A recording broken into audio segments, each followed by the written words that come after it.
तो स्टूडेंट्स, आपका board exam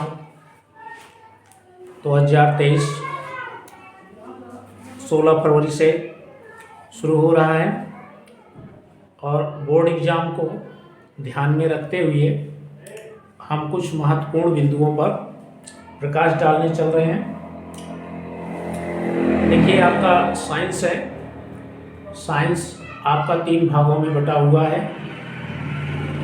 high school के बच्चों के लिए साइंस 3 भाग में बटा हुआ है और ये साइंस जो है, पहला पार्ट आपका फिजिक्स है, दूसरा पार्ट आपका केमिस्ट्री है, तीसरा पार्ट आपका बायोलॉजी है।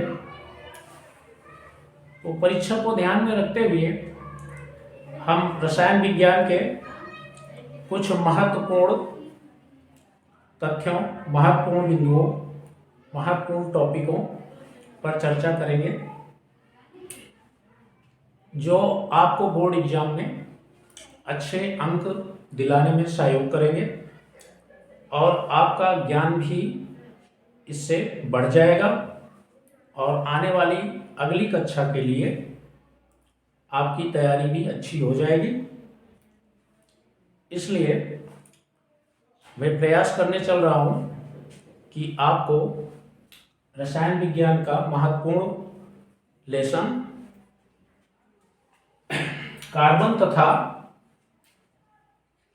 उससे बनने वाले यौगिक, कार्बन और कार्बनिक यौगिक के बारे में चर्चा करेंगे, जिसमें से 2 या 3 प्रश्न बोर्ड एग्जाम में पूछे जाते हैं और ये प्रश्न जो है आपके लिए अत्यंत महत्वपूर्ण है। निश्चित रूप से आपको इस वीडियो को देखने से, समझने से, सुनने से फायदा होगा।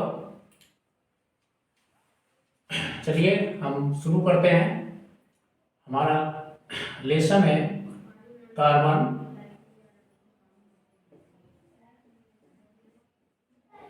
और कार्बनिक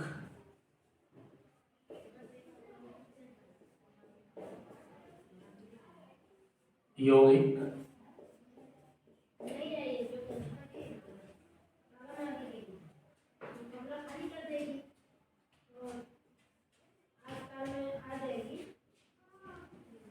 कार्बन और कार्बनिक यौगिक।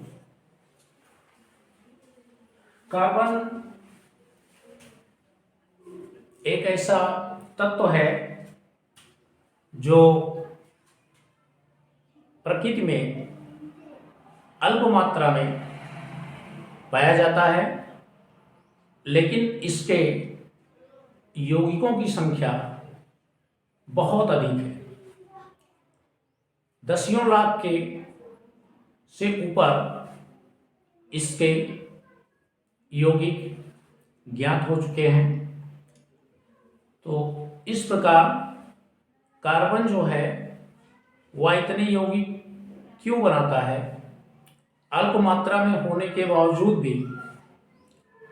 तो इसके कारण और क्या कारण है इसका, इसको हम समझते हैं, जानते हैं। देखिए, कार्बन जो है वो भू प्रॉपर्टी में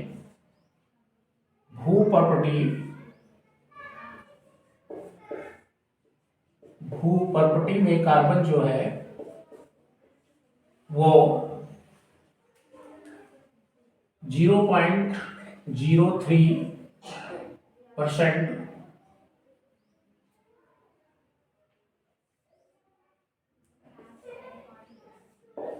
और वायुमंडल में भू प्रॉपर्टी में कार्बन 0.003% जो है ये मौजूद है, पाया जाता है। और इसके रूप होते हैं कार्बोनेट,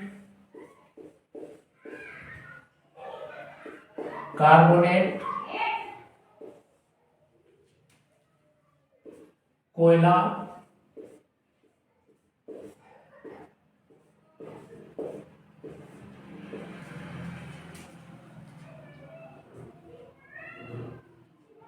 और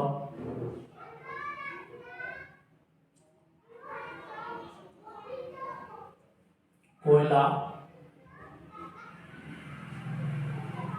हीरा तथा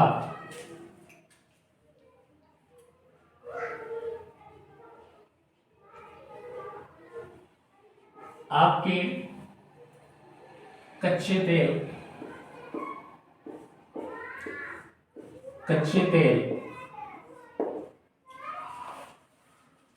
का भंडारण जो है वो नीचे भूप्रपटी में होता है, और वायुमंडल में अर्थात हवा में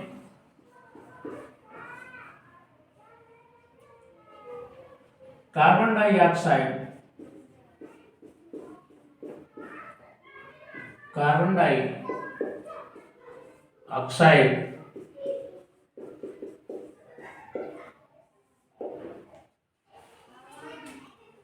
0.02% है, और इसको इस आंकड़े से ये पता चलता है कि कार्बन की मौजूदगी अल्प है। जितने भी तत्व हैं उन तत्वों के अपेक्षा जो कार्बन है ये अल्प मात्रा में मौजूद है, परंतु इससे बनने वाले यौगिकों की संख्या सबसे ज्यादा है। अब हम देखते हैं कि कार्बन जो है इतने यौगिक क्यों बनाता है। कार्बन के यौगिक बनाने की क्षमता क्या है? तो कार्बन पर जो है हम ये देखते हैं कि कार्बन जो होता है ये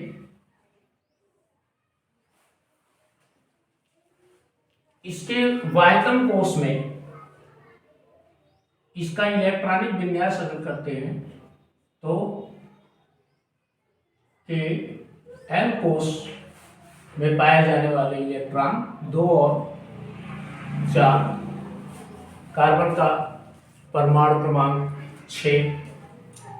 अब इसके जो बाह्यतम कोश है इसमें 4 इलेक्ट्रॉन होते हैं, तो इन 4 इलेक्ट्रॉनों से ये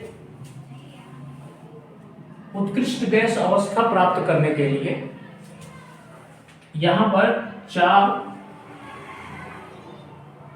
इलेक्ट्रॉनों का साझा करता है। अब 4 इलेक्ट्रॉनों का साझा करके जो है और ये उत्कृष्ट गैस अवस्था को प्राप्त करता है।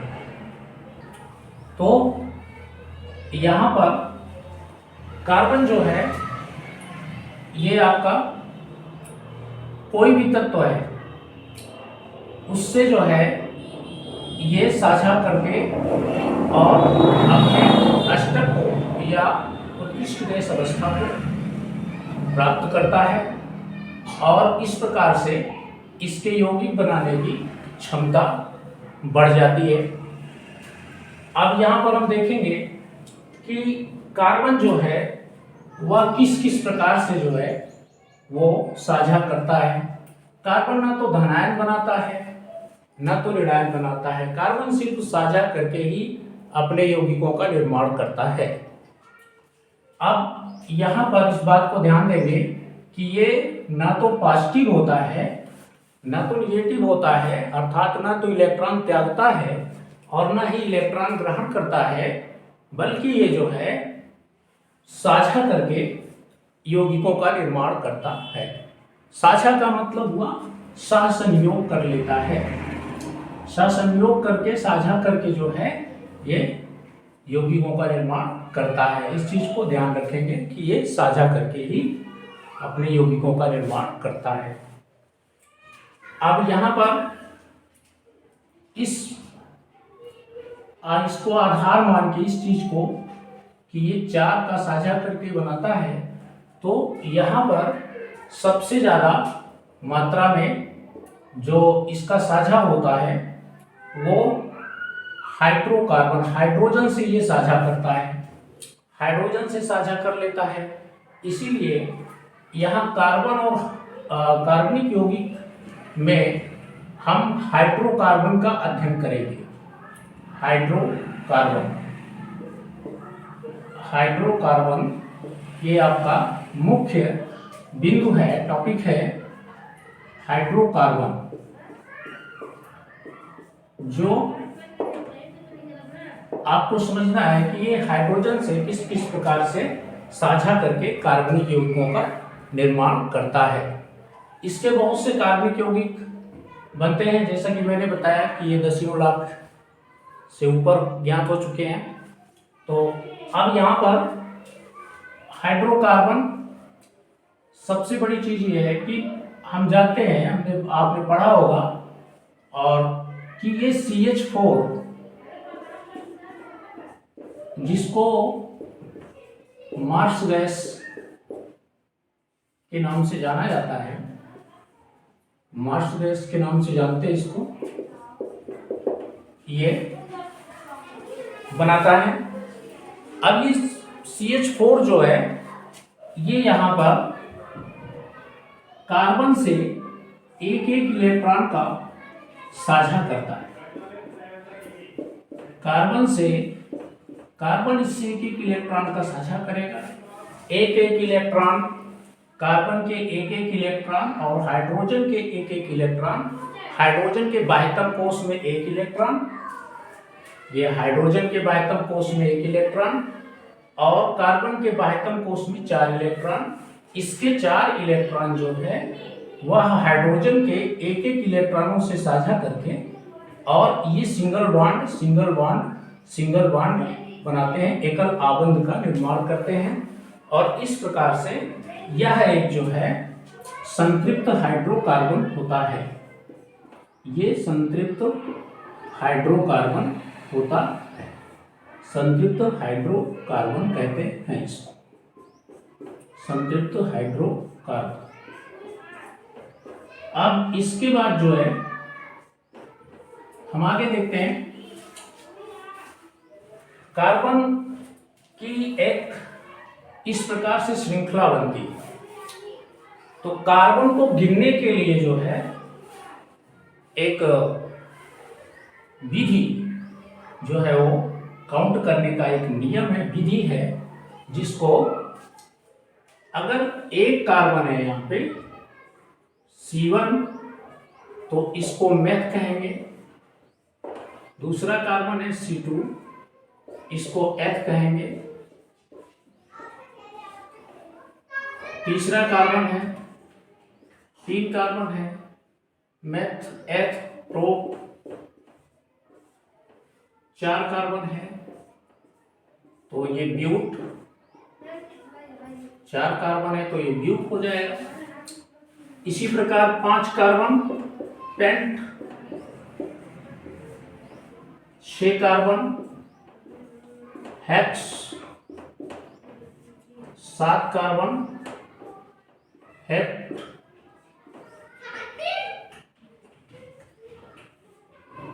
और 8 कार्बन ऑक्ट, और 9 कार्बन नॉन, 10 कार्बन डेक। इस प्रकार से कार्बन को गिना जाता है, 1 2 3 4। इन कार्बन का अगर एक कार्बन है तो मेथ, 2 कार्बन है तो एथ, 3 है तो प्रो, 4 है तो ब्यूट, 5 है तो पेंट, 6 है तो हेक्स, 7 है तो हेप्ट, 8 है तो ऑक्ट, 9 है तो नॉन, 10 है तो डेक। अब इस प्रकार से ये श्रृंखला जो है चलती है, इसका नामकरण हो गया। अब हम देखते हैं कि ये संतृप्त यौगिकों का एक चेन बनाती है, संतृप्त यौगिकों का एक चेन बनाती है। यहां पर पहला यौगिक CH4, दूसरा यौगिक जो है CH4, दूसरा C2, H6, C3, H8, C4, H10, C5, H12, C6, H14, C7, H16, C8, H18, ऐसे करके ये कार्बन की एक श्रेणी बनती है, हाइड्रोकार्बन की एक श्रेणी बनती है। और ये हाइड्रोकार्बन की जो श्रेणी है, इस श्रेणी को यहाँ दो चीज है, यहाँ इस श्रेणी से दो प्रश्न बनते हैं आपके एग्जाम के लिए, बहुत महत्वपूर्ण प्रश्न बनते हैं। एक तो संतृप्त हाइड्रोकार्बन क्या है, और दूसरा सजातीय या समजातीय श्रेणी क्या है। सजातीय श्रेणी क्या है या संतृप्त हाइड्रोकार्बन किसे कहते हैं। तो दोनों प्रश्नों के उत्तर जो है आपको इसी कार्बन श्रृंखला से, हाइड्रोकार्बन श्रृंखला से आपको प्राप्त होंगे। बस इसे आप समझ लें।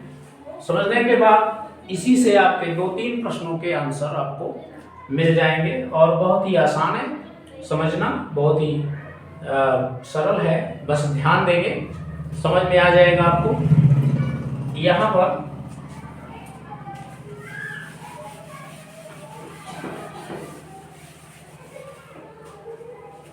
कार्बन संतृप्त हाइड्रोकार्बन क्या है। अगर कार्बन के साथ हाइड्रोजन, संतृप्त हाइड्रोकार्बन, देखिए संतृप्त हाइड्रोकार्बन, संतृप्त हाइड्रोकार्बन, संतृप्त हाइड्रोकार्बन, इसमें जो है संतृप्त हाइड्रोकार्बन में इसको सेचुरेटेड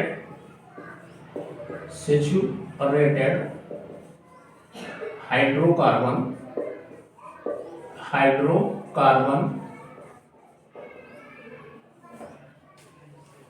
कहते हैं, संतृप्त हाइड्रोकार्बन।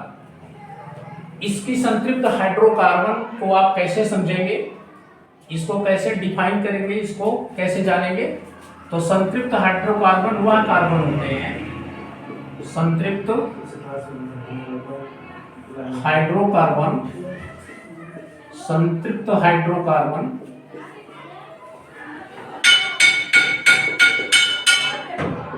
वह कार्बन यौगिक होते हैं या वह हाइड्रोकार्बन होते हैं, संतृप्त हाइड्रोकार्बन वह हाइड्रोकार्बन होते हैं, वह हाइड्रोकार्बन होते हैं, हाइड्रोकार्बन होते हैं, संतृप्त हाइड्रोकार्बन वह हाइड्रोकार्बन होते हैं जिनमें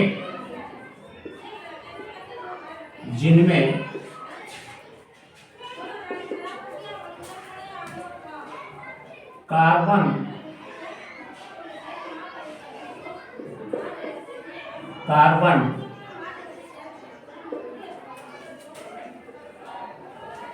एकल आबंध,